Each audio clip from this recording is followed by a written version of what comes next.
Hello everyone, my name is Olga Smola and I'm a violin faculty at University of Nebraska at Omaha. And I'm here today to help you with your preparation for NMEA all-state auditions. So this tutorial is about Tchaikovsky Nutcracker suite. First I will try by myself to play it, to prove that I can do that.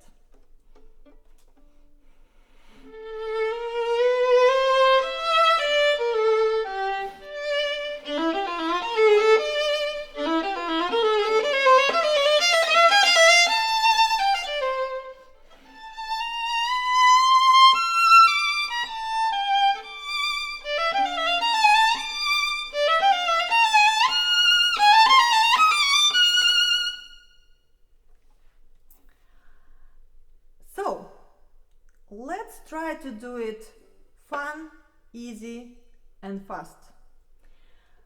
What do we need to pay attention for? In the very beginning, it's very important to pay attention to our right hand and how we move it. We need to make this beautiful crescendo from piano to somewhere, maybe mezzo forte, and then decrescendo again. So be sure when you do this that you increase speed and pressure steadily and you continue to use your vibrato all the notes without stop them between the notes, like that.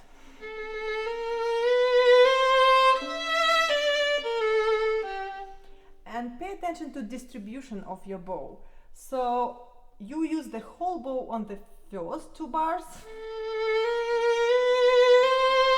You come to the frog, then you use almost the whole bow on these two notes.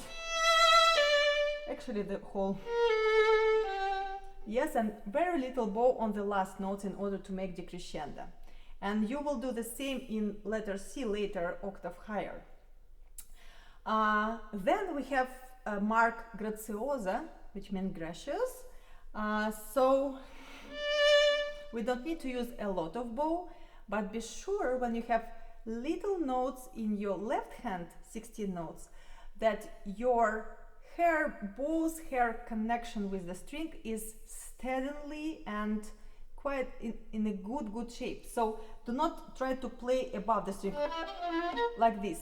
Yeah, be deeper in the string and better use less bow for that. And also we need to increase amount of bow also.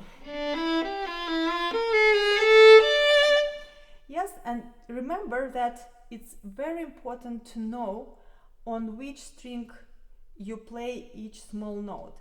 In this case, it's very easy because all of these small 16 notes are on D string, except the last one. Or actually here you can play it on D string as well, like this. It's easier. Pay attention that you have two variants of fingering here. You can play either this sentence in first position, then stretch your fourth finger for B sharp and move the whole hand after that without actually making the shift. Or you can make little shift, little slide between E natural and F, like this. It's up to you what is more comfortable for you. With the next long sentence, it's very important to make crescendo wonderful, big and nice. And for that, again, I really recommend you to know on what string you need to play. So it's important to know that in bar 52, the last note will be on A string. So you do like this. Yes, just one note.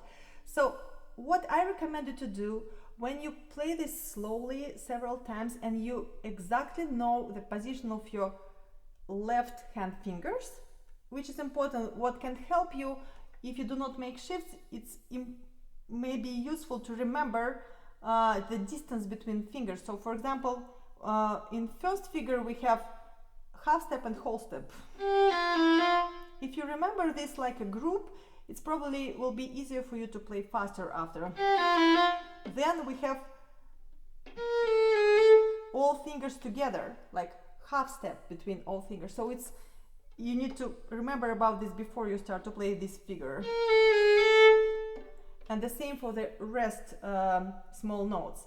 So when you can play this really really slow, but do not forget about nice sound, and try to use the right habits from the very beginning when you start to learn this excerpt. What I mean, when you play in slow tempo, be sure that your right hand is ready to make crescendo, and you really do the crescendo like this.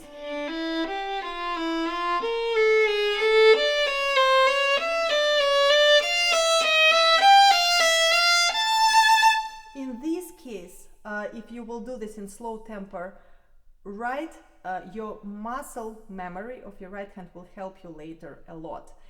What else can you help to make this crescendo? If you think that you need to do little crescendo in each 4 notes, like this.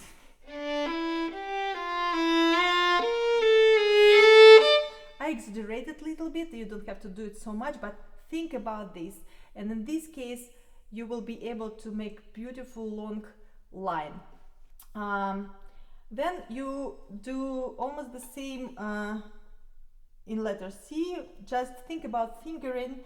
I move my first, second in order to make, for me it's easier to make vibratos stable.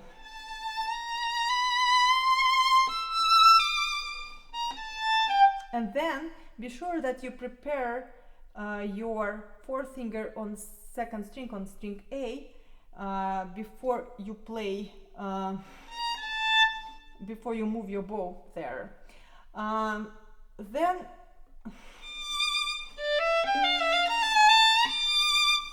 when you play these small things, the hardest part is to make a shift to F natural from here.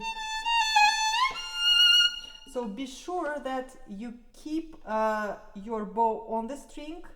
This will help you to make the shift, and also be sure that you practice this shift several times like this.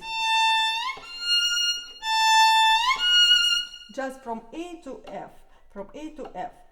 And do not try to jump with your left hand, just slide and find the comfortable position for your hand, the right position for your hand. And in this case, when you play F, it will be easier for you to come back to the same position, to the same 2nd position after that. And the same story. Be sure that you practice this shift from B flat to E flat. So you can make stop with your right hand, move your left hand, and then play. This is how I recommend you to practice in the very beginning. But then, of course, you need to make this time shorter when you move your hand to the higher positions. Thank you for watching. I hope it was helpful, and watch our others video with excerpts and with our tutorials.